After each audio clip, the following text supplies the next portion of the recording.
তোমরা কেমন আছো? ঠিক মতো লেখাপড়া করো তো? করতে হবে, নকল আর হবে না। নকল আর হবে না, কারণ এখন ডিরেক্ট প্রশ্নই ফাঁস হবে। তোমরা কেমন আছো? কেমন আছো? পড়তো পড়তো কি বলে নকল আর হবে না, কিন্তু প্রশ্ন ফাঁস হবে।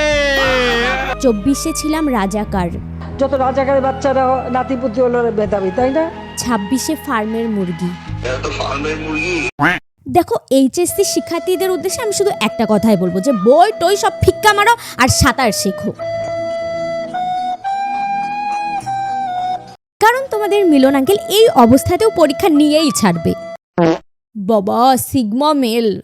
দুঃখ তো একটাই, আমাদের শিক্ষামন্ত্রী চশমা পরেও অন্ধ। ওয়েদারম্যান, আমরা ব্রডকাস্টিং এর জন্য তাদের সাথে কথা বলেছি, তারা বলল যে বৃষ্টি হবে না। হ্যাঁ, আর আমরা যেগুলো দেখছি ওগুলো তো ফিল্মের শুটিং চলছে।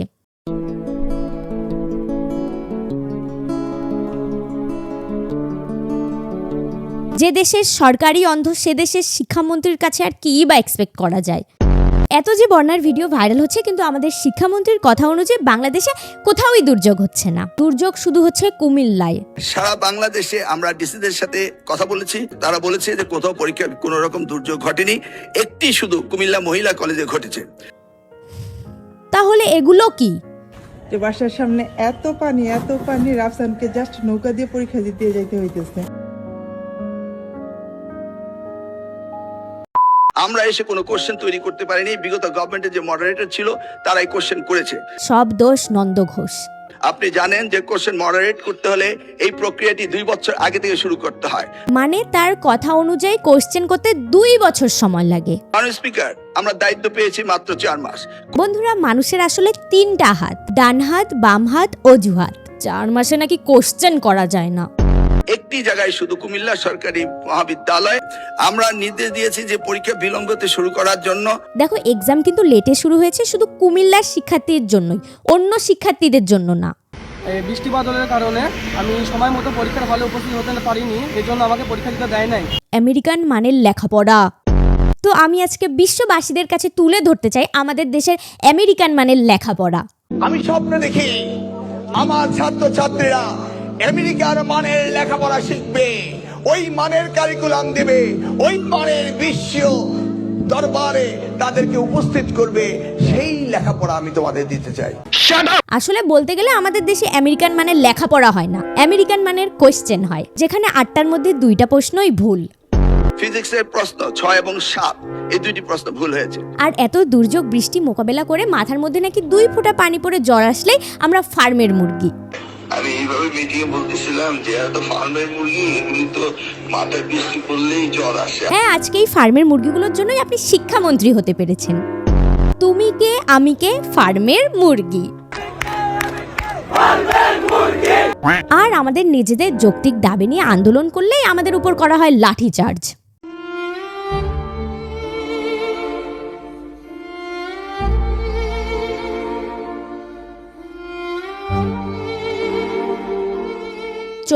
জুলাই রিপিট হচ্ছে। তখনও আমাদের দাবি রাখার পর মার খেতে হয়েছিল, আর এখনো আমাদের দাবি রাখার পর মারই খেতে হয়।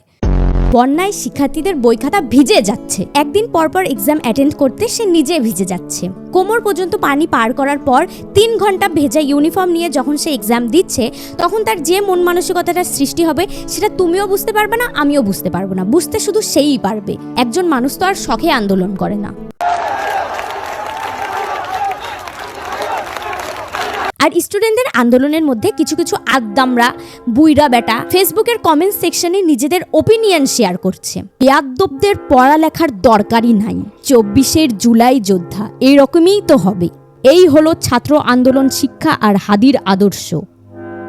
সারা জীবন মোবাইল টিপ্পা এখন অটোপাস চায়। আরে দামরা মূর্খ, অটোপাস কে চাইছে? অটোপাস তো কেউ মুখ দিয়ে উচ্চারণ করেনি। প্রশ্ন তো প্রশ্নই, তার আবার কঠিন সহজ হয় নাকি? বাংলাদেশে অশিক্ষিত লেভেল এখন চরম পর্যায়ে।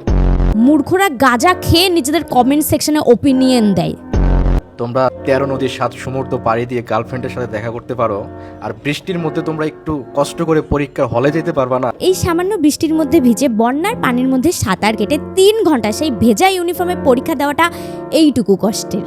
পরীক্ষার প্রশ্ন একটু কঠিন হইলে তোমরা শিক্ষামন্ত্রীর পদত্যাগ চাইবা? প্রথম দাবি তো একটাই ছিল যে পরীক্ষা স্থগিত করা। আমাদের কোশ্চেন নিয়ে কোনো সমস্যা নেই, আরো কঠিন কোশ্চেন দেখ, আমরা এক্সাম দিব তাও, ঠিক আছে, কিন্তু এই যে সাফারার, এটার জন্যই মেইনলি প্রোটেস্টটা করা হচ্ছে। তোমাদের পড়াশোনার দরকার নাই ভাই, তোমরা তো টিকটক করো, নাটক করো, সিনেমা করো।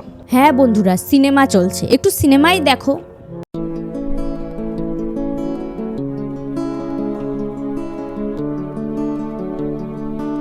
স্থগিত না করে কেন্দ্র পাল্টাই দিছে, এটা কি যৌক্তিক হইলো? বাচ্চাদের জন্য এটা ঠিক হইলো?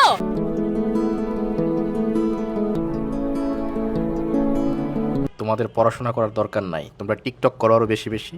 হ্যাঁ মানে এতগুলো স্টুডেন্টদের মধ্যে কেউই পড়ালেখা করেনি, এতগুলো স্টুডেন্টের মধ্যে একটাও ভালো স্টুডেন্ট নেই, তারা সকলেই টিকটকার। এই ধরনের ফাইজলামি বাদ দিয়ে পড়ার টেবিলে যাও। অনেক ফাঁকিবাজি করছো, এখন আর ফাঁকিবাজি হবে না। ফাঁকিবাজ দেখো, বলছেই বাকে যে শেখ হাসিনার আমলে দেখা দেখি করে নকল করে হয়তো পাশ করেছিল। তোমাকে পরীক্ষা দিয়ে পাশ করতে হবে।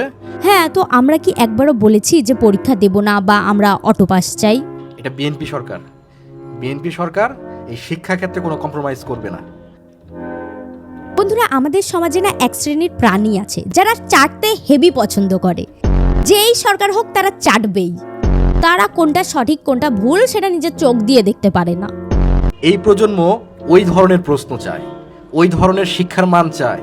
আমরা কখনোই সেই রকম শিক্ষার মান বা শিক্ষার ব্যবস্থা চাইনি। যদি আমাদের শিক্ষা ব্যবস্থায় স্ট্যান্ডার্ড করা হয় তাহলে আমরা অবশ্যই স্ট্যান্ডার্ড মানের কোশ্চেনেই পরীক্ষা দিব। আমাদের শিক্ষা ব্যবস্থা ব্রয়লার মুরগির মতো, আর আমাদেরকে কোশ্চেন করা হয় দেশি মুরগির মতো, আর মাঝখান থেকে আমরা হয়ে যাই ফার্মের মুরগি।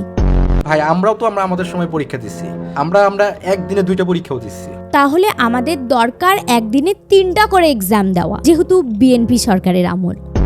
একটা স্টুডেন্ট এক্সাম খারাপ করলে সেই দায়িত্বটা সে নেবে এবং তার মা বাবা নেবে। সেই দায়িত্ব আপনিও নেবেন না, আমিও নেব না। তো আপনি কোন অধিকারে এগুলো বিষয়ের মধ্যে নিজের নাকটা গলাচ্ছেন? আর এখনকার বাংলাদেশের শিক্ষা ব্যবস্থা যদি এতটাই ভালো হতো তাহলে মন্ত্রী নেতাদের বাচ্চারা বাহিরের দেশে গিয়ে কেন পড়াশোনা করতো? মন্ত্রী নেতাদের বাচ্চারা কেন সরকারি স্কুল কলেজ ছেড়ে প্রাইভেট স্কুল কলেজে পড়তো?